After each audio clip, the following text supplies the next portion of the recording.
मकर संक्रांति एक ऐसा त्योहार है जो पूरे भारत के अलग अलग राज्यों में कई नामों और तरीकों से मनाया जाता है।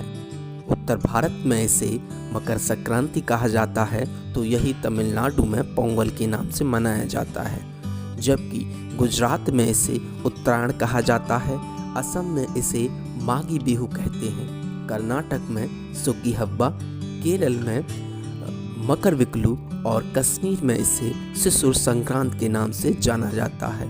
ये त्यौहार भारत ही नहीं बल्कि नेपाल और बांग्लादेश जैसे पड़ोसी देशों में भी मनाया जाता है। अलग अलग धार्मिक मान्यताओं के हिसाब से लोग इसे मनाते हैं, लेकिन इस त्यौहार के पीछे एक खगोलीय घटना है। मकर का मतलब है कॉन्स्टलेशन ऑफ कैप्रिकॉर्न, जिसे मकर राशि कहते हैं। खगोल विज्ञान में कैप्रिकॉर्न और भारतीय ज्योतिष की मकर राशि में अंतर है। कॉन्स्टलेशन तारों से बनने वाले खास पैटर्न को कहा जाता है जिसे आसानी से पहचाना जा सके।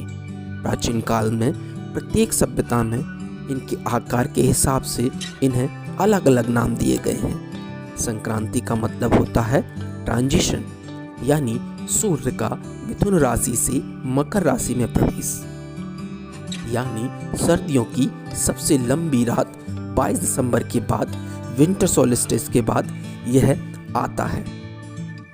सूर्य के किसी राशि में प्रवेश करने और निकलने का मतलब यह नहीं कि सूर्य घूम रहा है, यह तो पृथ्वी के सूर्य के चारों तरफ चक्कर लगाने की प्रक्रिया का हिस्सा है। इसे परिभ्रमण कहते हैं।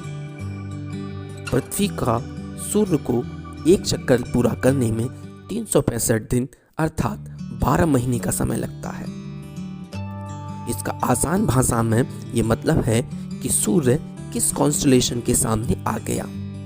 कहा जाता है कि मकर संक्रांति के बाद दिन लंबे होने लगते हैं और रातें छोटी।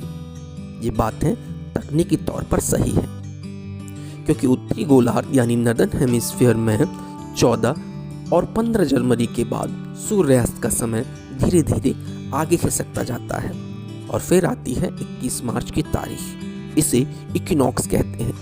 इक्विनॉक्स मतलब जब दिन और रातें दोनों ठीक बराबर होते हैं। इसका मतलब ये है कि सूर्य उत्तरी गोलार्ध अर्थात नॉर्दर्न हेमिस्फीयर के ठीक बीचों बीच आ जाता है।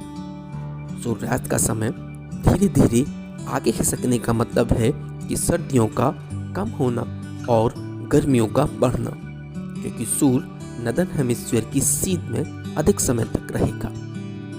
मकर संक्रांति के उत्तरायण होने मकर संक्रांति को उत्तरायण इसलिए भी कहा जाता है क्योंकि सूर्य दक्षिणी गोलार्ध से निकलकर उत्तरी गोलार्ध में आना शुरू कर देता है और यह प्रक्रिया 21 जून को पूरी होती है, जिसे समर सोल्स्टिस भी कहते हैं। इस दिन सबसे लंबा दिन होता है।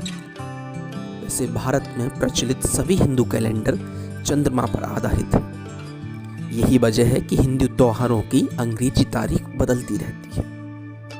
इस समय हमारे घरों में जो कैलेंडर इस्तेमाल होता है उसे ग्रिगोरियन कैलेंडर कहते हैं, जो सूर्य पर आधारित है। मकर संक्रांति एक ऐसा भारतीय त्योहार है जो धरती की तुलना में सूर्य की स्थिति के हिसाब से मनाया जाता है। यही वजह है कि चंद्रमा की स्थिति में मामूली सा फेरबदल होने पर यह कभी 14 जनवरी तो कभी 15 जनवरी को मनाया जाता है, लेकिन सूर्य की मुख्य भूमिका होने की वजह से अंग्रेजी की तारीख नहीं बदलती। धन्यवाद।